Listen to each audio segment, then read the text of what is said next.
नमस्कार दोस्तों, कैसे हैं आप सब। हिंदी साहित्य के इतिहास पर आधारित 25 प्रश्नों की प्रश्न श्रृंखला को लेकर मैं आप लोगों के सामने उपस्थित हूं। आशा करता हूं कि आप लोग इस श्रृंखला को पसंद करेंगे तथा ज्यादा से ज्यादा लाइक, सब्सक्राइब करेंगे तथा कमेंट में बताएंगे कि आपको अगले सीरीज में किस प्रकार के प्रश्नों की जरूरत है। तो आइए वीडियो शुरू करते हैं। पहला प्रश्न है, हिंदी साहित्य के इतिहास लेखन का प्रथम प्रयास किस भाषा में किया गया। आप लोगों को पता होगा कि हिंदी साहित्य का जो पहला इतिहास लेखन का प्रयास किया गया वो हिंदी भाषा में नहीं था, बल्कि वह था फ्रेंच भाषा में। एक फ्रेंच विद्वान थे जिनका नाम था गारसा द तासी, उन्होंने ये किया था। तो आपके सामने 4 विकल्प हैं। पहला जर्मन भाषा, दूसरी फ्रेंच भाषा, तीसरी हिंदी भाषा और चौथी अंग्रेजी भाषा। सही उत्तर होगी फ्रेंच भाषा। यानी कि हिंदी साहित्य के इतिहास लेखन का पहला प्रयास किस भाषा में किया गया, तो उत्तर होगा फ्रेंच भाषा में। अब हम लोग बढ़ते हैं दूसरे प्रश्न की ओर। दूसरा प्रश्न है, आचार्य रामचंद्र शुक्ल ने अपना इतिहास ग्रंथ किस पद्धति पर लिखा है। यहाँ 4 विकल्प है आपके सामने। पहला विधेयवादी पद्धति, दूसरा वैज्ञानिक पद्धति, तीसरा समाजशास्त्रीय पद्धति और चौथा वर्ण क्रमानुसार पद्धति। तो शुक्ल जी ने अपना जो इतिहास ग्रंथ है वो विधेयवादी पद्धति पर लिखा है, अर्थात उनके यहाँ विधेयवादी ढंग से साहित्य का इतिहास लिखने की कोशिश की। अब विधेयवादी पद्धति है क्या? वह पद्धति जहां इतिहासकार अपने समय को, जो क्षण घटना को ज्यादा महत्व देता है, वह विधेयवादी पद्धति है। इसका प्रवर्तन टेन ने किया था। तो सही उत्तर होगा विधेयवादी पद्धति। अगले क्वेश्चन पे आते हैं। अगला प्रश्न है कि हिंदी साहित्य के प्रथम इतिहास ग्रंथ इस्तवार दला लिटरेतुर हिंदुस्तानी के लेखक कौन हैं। इससे पहले पहला प्रश्न हमने आपको बताया था कि हिंदी साहित्य का पहला इतिहास किस भाषा में लिखा गया था, तो उत्तर था फ्रेंच भाषा में। आपको आश्चर्य होगा कि फ्रेंच विद्वान गारसा द तासी ने ही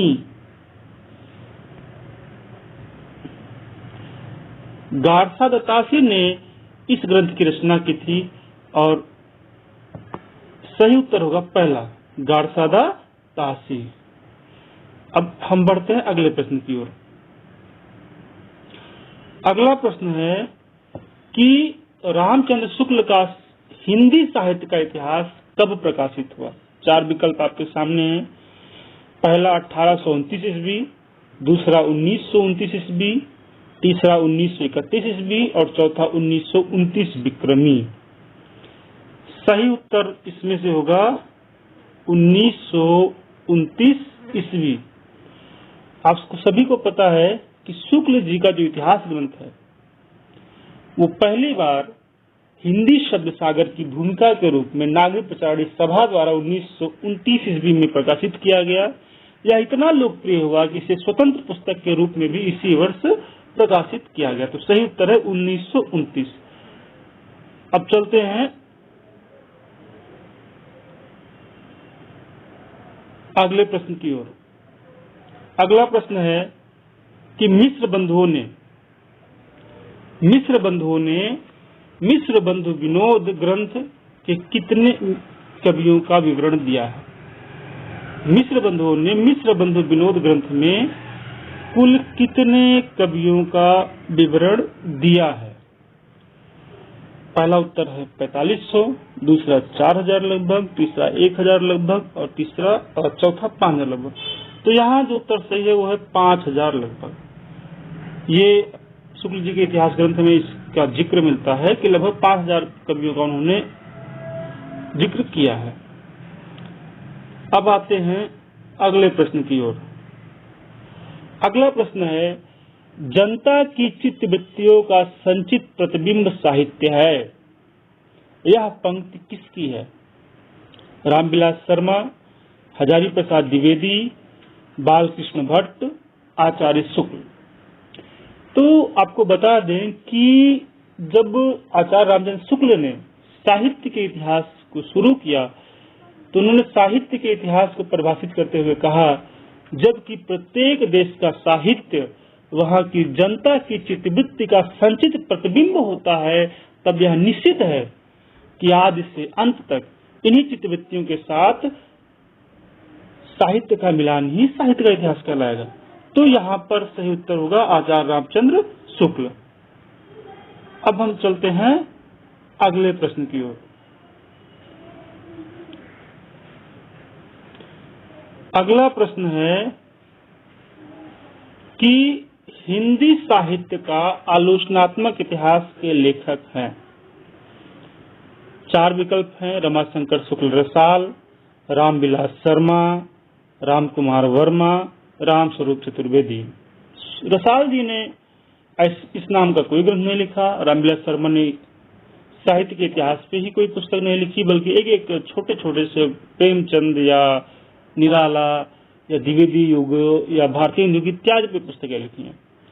रामकुमार वर्मा ने ही हिंदी साहित्य का आलोचनात्मक इतिहास नामक ये इतिहास ग्रंथ की पुस्तक लिखी है। वास्तव में इनका शोध प्रबंध था जिसमें इन्होंने हिंदी साहित्य के इतिहास की चर्चा की थी। अब हम लोग आगे बढ़ते हैं। अगला सवाल है और बहुत ही महत्वपूर्ण सवाल है ये कि the modern vernacular literature of Hindustan नामक इतिहास ग्रंथ के लेखक कौन हैं? ये भी एक अंग्रेज विद्वान ने लिखा था। यहाँ 4 विकल्प दिए गए हैं। गार्सा तासी, ये तो आप सभी को पता होगा कि ये फ्रेंच विद्वान थे और इन्होंने हिस्toire de la littérature हिंदू या हिंदुस्तानी ग्रंथ लिखा था। FEK ये भी नहीं है, एडमंड ग्रीव्स भी नहीं है। सही उत्तर है जॉर्ज ग्रियर्सन। जॉर्ज ग्रियर्सन ने the modern vernacular literature of Hindustan नामक इतिहास ग्रंथ की रचना की है और इसे डॉक्टर नगेंद्र के हिंदी साहित्य के इतिहास में कहा गया है कि अगर सच्चे अर्थों में देखा जाए तो हिंदी साहित्य का पहला इतिहास ग्रंथ यही है, अर्थात जॉर्ज ग्रियर्सन का the modern vernacular literature of Hindustan. आते हैं अगले प्रश्न पर। अगला प्रश्न है कि सच्चे अर्थों में हिंदी का पहला इतिहास ग्रंथ कौन सा है? अब तो आप सभी इसका उत्तर जान चुके हैं। ये है the modern vernacular literature of Hindustan. लेकिन अगर हिंदी में लिखे गए एक सही इतिहास की आप बात करेंगे तो वो होगा हिंदी साहित्य का इतिहास, आचार्य रामचंद्र शुक्ल। अगला सवाल,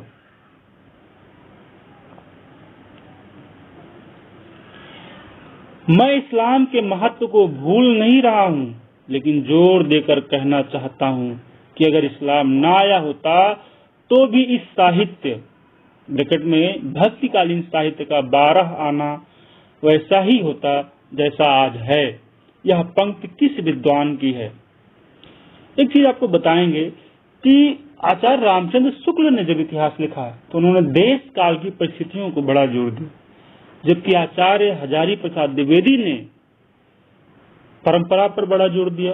इसलिए शुक्ल जी ने माना था कि भक्ति काल इस्लामिक आक्रमण की प्रतिक्रिया है, जबकि आचार्य हजारी प्रसाद द्विवेदी ने कहा कि मैं इस्लाम के महत्व को नहीं भूल रहा हूं, लेकिन जोर देकर कहता हूं कि अगर इस्लाम ना आया होता तो भी इस साहित्य का 12 आना वैसा ही होता जैसा आज है। तो सही उत्तर होगा आचार्य हजारी प्रसाद द्विवेदी। अब बढ़ते हैं अगले प्रश्न की ओर। अगला प्रश्न है, हिंदी साहित्य के इतिहास लेखन का प्रथम प्रयास किस भाषा में किया गया? इसका उत्तर सबको पता है। सही उत्तर है फ्रेंच भाषा। ग्रंथ का नाम है हिस्toire de la littérature हिंदू या हिंदुस्तानी। लेखक हैं गार्सा तासी। अगले सवाल पे। अगला सवाल है, आचार्य शुक्ल का हिंदी साहित्य का इतिहास किस पुस्तक की भूमिका के रूप में लिखा गया था? नागरिक प्रचारणी पत्रिका, हिंदी साहित्य का इतिहास, हिंदी शब्द सागर, हिंदी भाषा का इतिहास। तो वो भूमिका थी हिंदी शब्द सागर की। अगले प्रश्न पे हम लोग चलते हैं। अगला सवाल है कि हिंदी साहित्य की भूमिका किसकी रचना है? आपको बताएं कि हिंदी साहित्य की भूमिका आचार्य हजारी प्रसाद द्विवेदी की रचना है। उन्होंने इतिहास पर आधारित कई ग्रंथ लिखे हैं, जैसे हिंदी साहित्य की भूमिका, हिंदी साहित्य का आदिकाल, हिंदी साहित्य उद्भव और विकास। तो ये सही उत्तर होगा आचार्य हजारी प्रसाद द्विवेदी। अब आते हैं अगले प्रश्न पर। अगला प्रश्न है कि हिंदी साहित्य के इतिहास लेखकों में काल क्रमानुसार कवियों का वर्गीकरण सर्वप्रथम किसने किया? हिंदी साहित्य के इतिहास की अगर बात करते हैं तो शुरू में जब लोग इतिहास लिखते थे तो वो नाम के हिसाब से करते थे, यानी उसे कहते थे वर्ण क्रमानुसार। यहाँ सवाल किया गया है काल क्रमानुसार, यानी कवियों के काल के अनुसार उनका वर्गीकरण और वर्णन जिस व्यक्ति ने किया उसका नाम है जॉर्ज ग्रियर्सन। इनका ग्रंथ का नाम है the modern vernacular literature of Hindustan. अगला सवाल,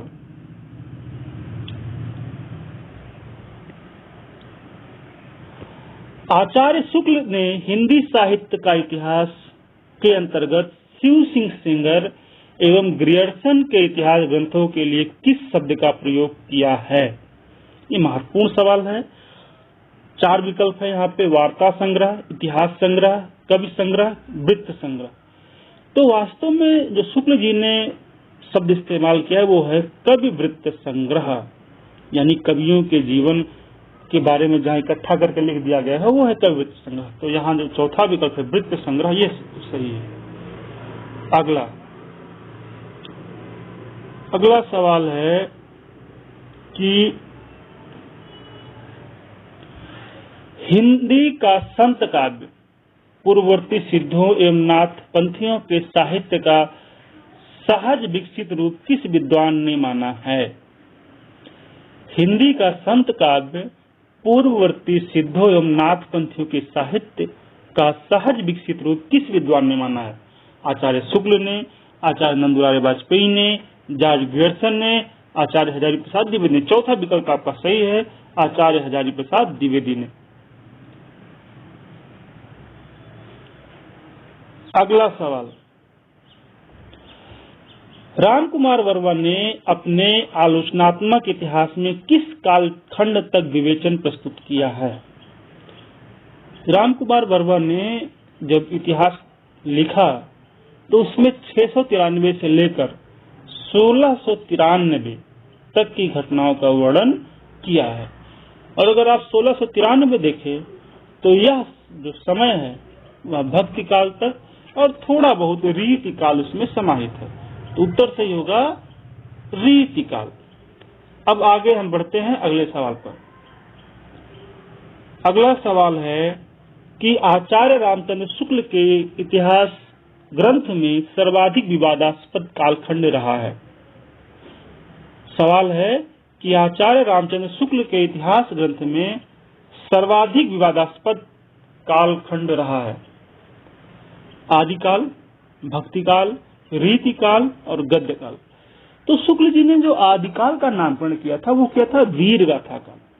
और बाद के ग्रंथों में और यहाँ तक कि द्विवेदी जी ने भी इसका खंडन किया कि इसका नाम वीरगाथा काल नहीं हो सकता, क्योंकि जिन रचनाओं को वीरगाथा परक कहा गया है उसमें से कुछ रचनाएं या तो प्रामाणिक नहीं है और अधिकांश रचनाएं श्रृंगार परक हैं। तो सर्वाधिक जो विवादास्पद नाम रहा वो रहा आदिकाल का। अगला सवाल,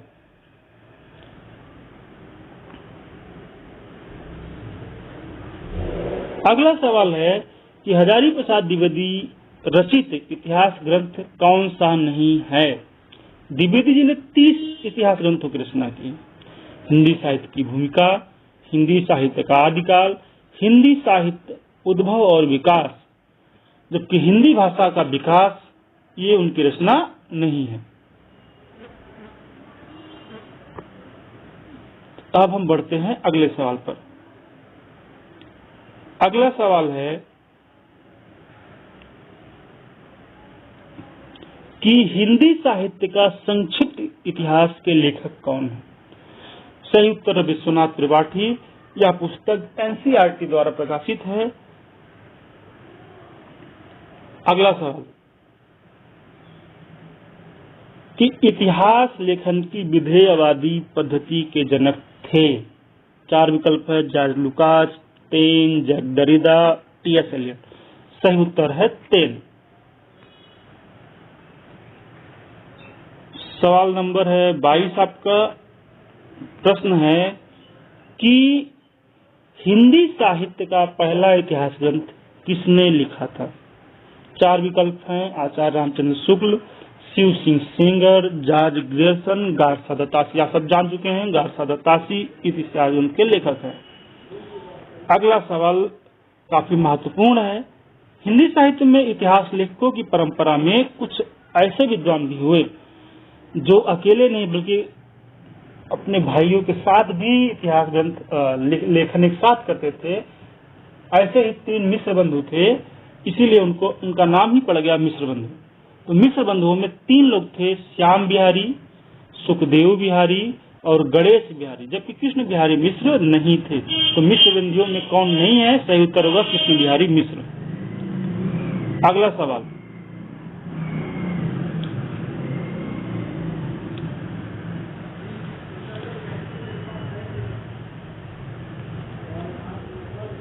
सवाल है, हिंदी साहित्य का अतीत इतिहास ग्रंथ के लेखक कौन है? तो हिंदी साहित्य का अतीत इतिहास ग्रंथ विश्वनाथ प्रसाद मिश्र ने लिखा है। अब हम बढ़ते हैं 25वें प्रश्न की ओर। 25वां प्रश्न है कि भक्ति आंदोलन को इस्लाम की देन न मानकर दक्षिण के आलवार भक्तों की देन मानने वाले विद्वान है। नाम है आचार्य हजारी प्रसाद द्विवेदी। अगला प्रश्न, यहाँ प्रश्न का क्रम थोड़ा सा गड़बड़ हो गया है तो माफ करिएगा, लेकिन प्रश्न महत्वपूर्ण है। हिंदी साहित्य के इतिहास लेखन की परंपरा का सूत्रपात किसने किया? सही उत्तर है गारसा दत्तासी। अगला प्रश्न, यहाँ भी क्रम भंग आपको दिखाई देगा। तो अगला प्रश्न है राहुल सांकृत्यायन। यहाँ सांकृत्यायन है, ये जो थोड़ा सा गलत है, ये होगा राहुल सांकृत्यायन। हिंदी का पहला कवि किसे मानते हैं? सही उत्तर है सराहपा को। सराहपा सिद्ध कवि थे और उन्हें ही राहुल सांकृत्यायन ने हिंदी साहित्य का पहला कवि माना है। अगला सवाल, उस इतिहास ग्रंथ का नाम बताइए जिसमें लगभग 5000 कवियों का विवरण संकलित है। उस इतिहास ग्रंथ का नाम है मिश्र बंधु विनोद, पूर्व में ही चर्चा कर चुके हैं।